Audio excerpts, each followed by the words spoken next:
இப்போ நம்ம அரிசி சுண்டல் பார்க்கலாம். அரிசி சுண்டலுக்கு ஃபஸ்ட்டு அரிசி பருப்பு எல்லாம் வறுத்து எடுக்கணும். நான் எப்படி செய்கிறதுன்னு சொல்கிறேன். ஃபஸ்ட்டு ப்ரிப்பேர் பண்ணி வச்சுக்கலாம், ப்ரீமிக்ஸ் மாதிரி. அப்புறமேட்டு செய்கிறது எப்படின்னு நான் சொல்கிறேன் உங்களுக்கு. இது ஃபஸ்ட்டு 250 ml ஆளாக்குது. நாங்கள் ஆளாக்குது தான் சொல்கிறது வழக்கம். இது 250 ml ஆளாக்கு. இதில் ஒரு ஆளாக்கு அரிசி, நார்மலாக சாப்பாட்டுக்கு யூஸ் பண்ணுற அரிசி, அதே அரிசி தான். நம்ம சாப்பாட்டுக்கு என்ன அரிசி யூஸ் பண்ணுறோமோ அதே அரிசி தான்.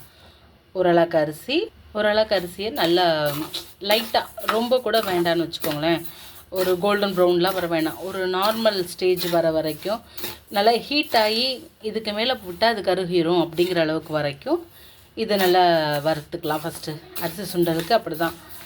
இது பொதுவாக எங்கள் வீட்டு பக்கம் பண்ண மாட்டோம், அம்மா வீட்டு சைடு பண்ணுற பழக்கம் இல்லை. ஆனால் என் மாமியார் வீட்டு பக்கம் இது பண்ணுவாங்க. இதை ஃபஸ்ட்டு வறுத்து எடுத்துக்கலாம். ஒரு சின்ன ஒரு டிஸ்கஷன் உங்கள்கிட்ட ஒரு கேட்கணுன்னு ஆசைப்பட்றேன்.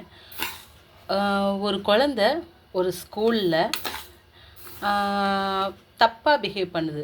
தப்பான பெரிய அளவில் இல்லை, நார்மலாக ஒரு தான் கூட படிக்கிற பொண்ணோ இல்லை கிளாஸ் மிஸ்ஸோ யாரையாச்சும் ஒருத்தர் தப்பாக பேசுது அப்படின்னா அது அந்த குழந்தையோட மிஸ்டேக்கா இல்லை அந்த டீச்சரோட மிஸ்டேக்கா எனக்கு தெரியல.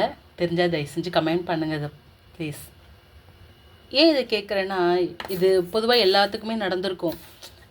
தான் குழந்தையாக இருந்தாலும் சரி, இல்லை ஒரு ஆசிரியராக இருக்கவங்க பார்த்தா இருந்தாலும் சரி, இதை பார்க்குறவங்களா இருந்தாலும் ஓகே.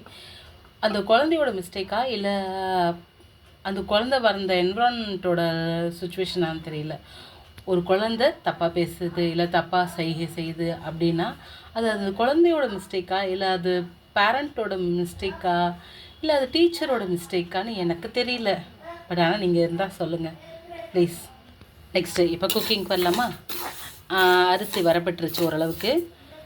நெக்ஸ்ட்டு பாசிப்பருப்பு எடுத்துக்க போகிறோம். இதுக்கு எப்படின்னா, பாசிப்பருப்பு மூங் டால்னு சொல்லுவாங்க பார்த்தீங்களா, இது ஒரு அளவுக்கு எடுத்துருந்தப்போ இப்போ அரை அளவுக்கு, ஒரு அளவுக்கு அரிசிக்கு அரை அளவுக்கு பாசிப்பருப்பு. இதையும் இந்த அரிசியோடையே போட்டு பருப்பு கொஞ்சம் சூடாகிற